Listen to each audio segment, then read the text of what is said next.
This is the Passport OG. And before you decide to go overseas and get your passport, there's one question you need to ask yourself. Am I going for pleasure or am I going for purpose?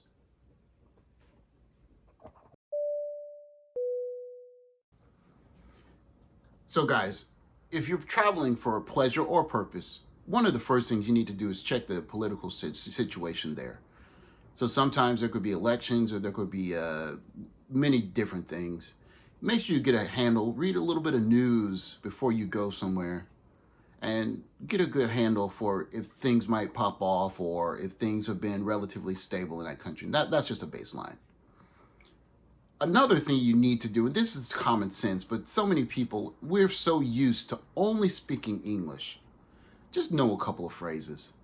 You can go a long way with local people, but just trying to show them that you have some interest in not just the culture, but trying to learn their language.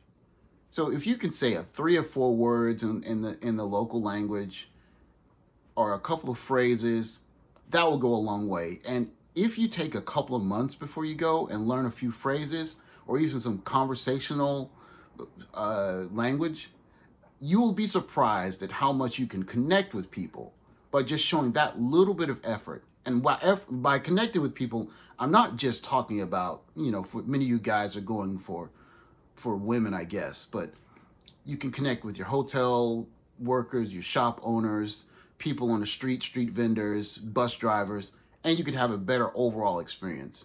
So take a little bit of time to learn the language. The second thing you have to understand, especially for guys, is that you're going to get some side eyes. Many people, when they see American men traveling overseas, their first inclination is to think, oh, you're traveling for sex. You want to purchase sex women. You're here for the girls. And I guess for many guys, that's the case. But even if that's the case, that for the reason why you're traveling, you'd like to have at least a dual or triple purpose. You want to see some things, you want to visit some places, you want to try some foods, just things that don't look like you're in the country for the special one implicit reason of finding girls and getting girls. Because in a way that is a bit disrespectful, not just to the women and to the country, but from country to country.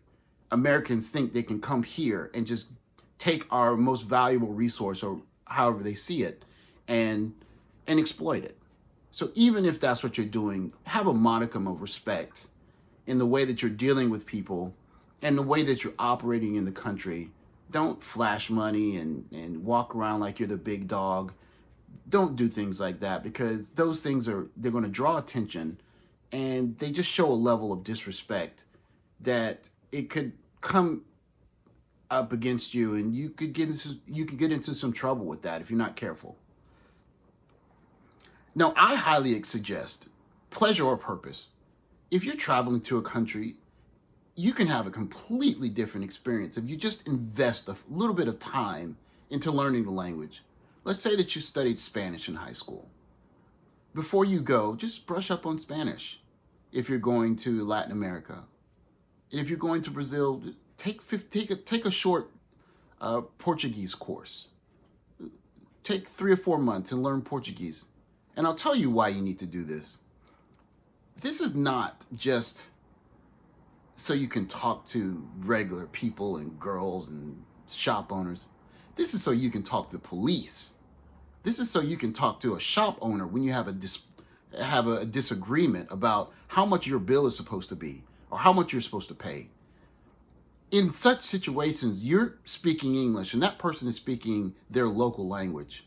They're going to default to their local rules, their local customs, and you will be at the mercy of how well you can communicate with them. So if you take a little bit of time to learn not just the language, but the laws of the laws of the place where you're going, and just be versed on what you're doing, where you're doing it, how legal is it, how many people go there to do this, you can avoid a lot of trouble. So just take a little time, invest in the culture, invest in the language of the place that you're going, okay? Another thing is, be mindful of where you are. If you are in reputable, internationally run places like, let's say, Kentucky Fried Chicken or McDonald's, you understand how those businesses are run. But if you're at a local bar, or if you're at a local snack club or a place where girls are selling drinks, you need to be mindful of the fact that the owner of that establishment may not be your run-of-the-mill business owner. So if you have a dispute with a woman in the club or over how much you pay for your drinks, just be sure you understand that sometimes those business owners are not just regular people. So keep that in mind, okay? And I'm not going to make a long video, but for many of you guys, you're going overseas and you're looking for women and you're trying to connect with someone because you want that feeling of experiencing femininity. If you're traveling for pleasure, do not fall in love with anyone. Don't do it. Don't fall in love with anyone if you're traveling for purpose. If you're traveling for pleasure. And if you're traveling for purpose, that's another video, but you know that you have to invest a lot of time in understanding the types of people that you're meeting. Please understand, you're going from a country that has money to a country that has less money than yours. Those people are very adept at getting you to have a certain experience, spend certain monies, and giving you a certain memory set that you'll take back to your country, and you'll visit them again and spend more money. If you come / go to a country that is used to having many people, many expats come in and out of the country, they are very good at selling you an experience that is pleasurable to you.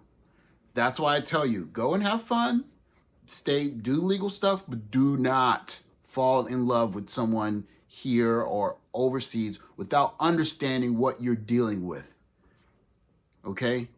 I cannot stress this to you enough. You're going to get an experience, and it's most likely going to be an experience that is much better than you could have perceived before you left. But you have to realize that for many people in the tourist industry, that is their job. Their job is to make sure tourists come in, have pleasurable experiences, and leave with the feeling that they want to come back, okay? So experience it for what it is, enjoy it for what it is, and keep it moving, okay?